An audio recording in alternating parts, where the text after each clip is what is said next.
헌법재판소법 일부 개정 법률안 대안에 대한 무제한 토론 종결 동의가 제출된 때로부터 24시간이 경과되었습니다. 토론을 마무리해 주시기 바랍니다. 예, 마무리하도록 하겠습니다. 존경하는 국민 여러분, 그리고 선배 동료 의원 여러분, 누차 말씀드렸지만 지금 우리가 논의하고 있는 재판 소원제 도입 문제는 단순히 하나의 절차를 추가하느냐의 문제가 아닙니다.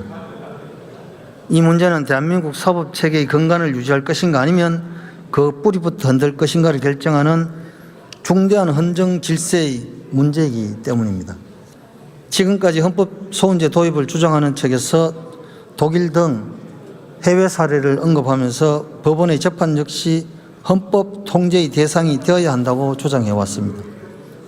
그러나 우리는 이미 확인했습니다. 독일의 경우 헌법소원이 가능하다고는 하지만 연간 접수되는 사건의 95% 이상이 본안 심리조차 받지 못한 채 각하되고 있으며 단순한 법률 해석의 오류나 판결의 부당함을 이유로 헌법재판소가 개입하는 일은 없습니다.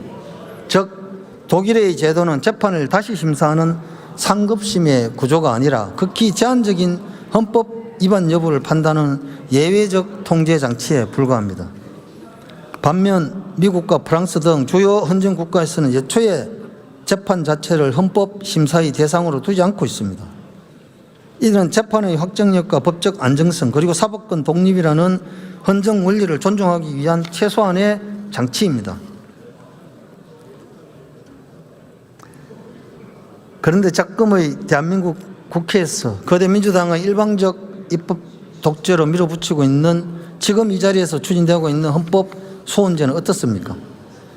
1심, 2심 대법원을 거친 사건을 다시 헌법재판소로 가져가 판결을 뒤집을 수 있도록 하겠다는 것입니다. 이는 명백히 3심제를 무너뜨리고 사실상의 4심제를 도입하는 것입니다.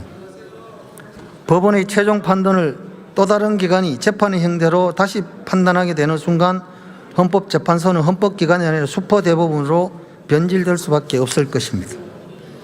결국 이는 권력 분립의 원칙을 훼손하고 사법부의 독립을 침해하며 대한민국 헌정 질서의 균형을 근본적으로 뒤흔드는 결과를 초래하게 될 것입니다. 그렇다면 우리는 묻지 않을 수가 없습니다. 이처럼 80년 가까이 유지되어 온 대한민국 사법체계를 근본적으로 뒤바꿔 가면서까지 지금 이 시점에 재판 소원제를 반드시 도입해야 하는 이유는 무엇입니까? 왜 이렇게 서두르는 것입니까? 왜 이토록 무리하게 추진하는 것입니까? 국민의 기본권 보호를 위해서라면 왜 수십 년 동안 단 한 번의 논의조차 없었던 제도를 지금 이 순간에 급하게 처리하려고 하는 것입니까? 앞서 말씀드렸다시피 이재명 대통령의 선거법 위반 판결 이후에 급속도로 속도전으로 밀어붙이고 있는 사실을 우리 국민 여러분들께서 너무나 잘 알고 계시고 보고 계셨고 듣고 계셨습니다. 결국 국민들은 의심할 수밖에 없습니다. 이 제도가 과연 대한민국 국민 전체의 권리 보호를 위한 것인지 아니면 특정 권력자 한 사람의 사법적 리스크 방어를 위한 제도적 장치를 마련하려는 것이 아닌지 말입니다. 대한민국의 헌정 질서는 특정 정치인의 상황에 따라 그때그때 바뀌어서는 안 됩니다. 사법제도는 권력의 필요에 따라 설계되는 것이 아니라 국민의 권리와 헌법의 원칙에 따라 유지되어야 하는 것입니다. 재판 소원제 도입은 단순한 제도 개선이 아니라 헌법재판소를 또 하나의 상급심으로 만들어 사법체계 전체를 재편하는 중대한 변화입니다. 이 변화가 국민을 위한 것인지 아니면 권력을 위한 것인지에 대한 물음에 지금 이 법안을 추진하는 측은 분명히 답변해야 할 것입니다. 저는 오늘 이 자리에서 분명히 말씀드립니다. 대한민국의 사법체계는 특정을 위한 존재하는 것이 아닙니다. 헌법은 권력을 보호하기 위한 방패가 아니라 국민을 보호하기 위한 최후의 보루입니다. 재판 소원제 도입이라는 이름으로 대한민국의 사법 질서를 흔드는 시도에는 결코 정당화될 수 없습니다. 저는 오늘 이 자리에서 보니 우리 국민의힘의 많은 선배 우리 동료 의원들께서 민주당이 이렇게 일방적인 의회 독재에 대한 통과를 위한 저지를 위해서 많은 우리 원내 대표를 비롯한 지도부에서 악정고투 속에서도 진행하고 이런 부분에 심각한 아주 존경심을 표합니다. 특히 미모한 민주당에 가서 힘들게 목숨 걸고 단식 투쟁을 하셨던 우리 장동혁 대표와 24시간 필부로 무너져가는 대한민국을 지키려 했던 그 진심에 고개를 숙여 감사드립니다. 국민의힘은 넘을 수도 있고 입법도 행정도 넘어설 수 있겠지만은 사법부의 독재적 장악 이 부분에 대한 국민들의 이 저항은 넘어설 수 없을 것이라 보여집니다. 그리고 이 법안의 진정한 목적이 무엇인지 그리고 그로 인한 피해를 입게 될 국민이 누구인지를 다시 한번 깊이 생각해 주시기를 간곡히 요청드리면서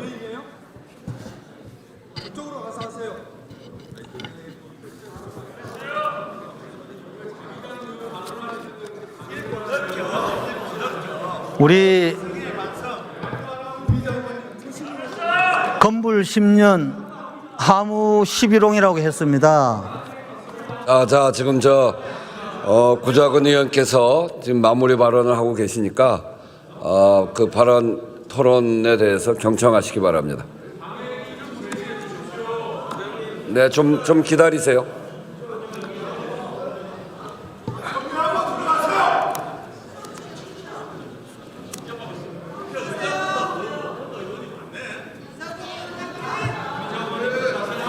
지금 방금 말씀하신 분은 조계원 민주당 국회의원입니다. 제가 말씀드리겠습니다.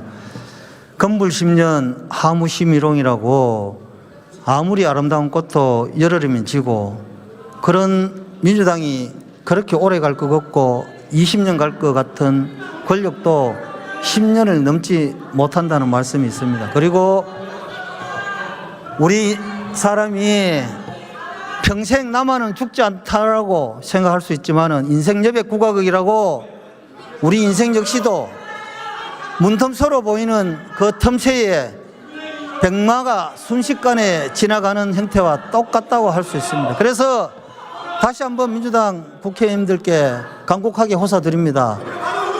건불 10년 하무 11홍입니다.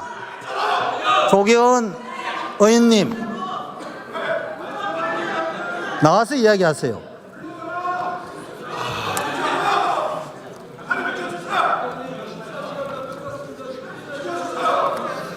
예, 무슨 뜻인지 잘 알겠습니다. 자, 존경하는 국민 여러분, 거대 민주당의 이런 작은 사소한 국회의 이런 부분들도 참지 못하고 저렇게 소란을 부리고 이야기를 하고 계십니다. 예?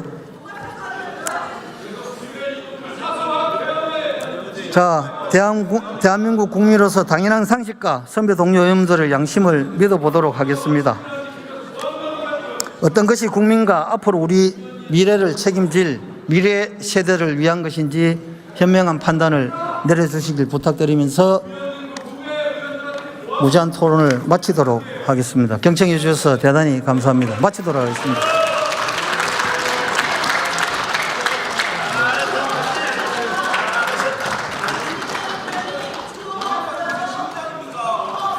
네, 구자근 의원 수고하셨습니다.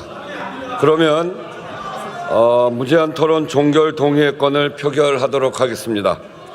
종결 동의가 가결되는 경우 무제한 토론이 종료되고 부결되는 경우 무제한 토론을 이어갈 수 있다는 점을 말씀드립니다. 무제한 토론 종결 동의의 건은 국회법 제106조의 2 제6항에 따라 무기명 투표로 표결하며 토론을 하지 않고 제적의원 5분의 3 이상의 찬성으로 의결된다는 점도 말씀드립니다. 국회법 제114조 제2항에 따라 간표위원을 지명하겠습니다. 김동아 의원, 김용만 의원, 노종면 의원, 백승하 의원, 이상식 의원, 조계원 의원, 신장식 의원, 정혜경 의원 이상 8분이 수고해 주시겠습니다. 감표위원께서는 감표위원석으로 나와 주시기 바랍니다. 이줄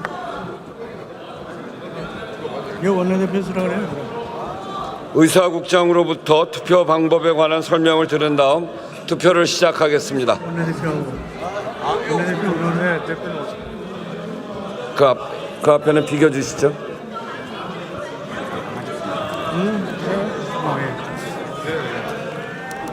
투표 방법에 대하여 설명드리겠습니다. 먼저 명패와 투표용지를 받은 후 투표용지의 가불안에 한글이나 한자로 가 또는 부를 기재하면 됩니다. 가 또는 부 위에 문자나 기호를 표시하면 무효로 처리되며 투표용지에 어떠한 표시도 하지 않을 경우 기권으로 처리됨을 유념해 주시기 바랍니다. 이상으로 설명을 마치고 투표를 시작하겠습니다.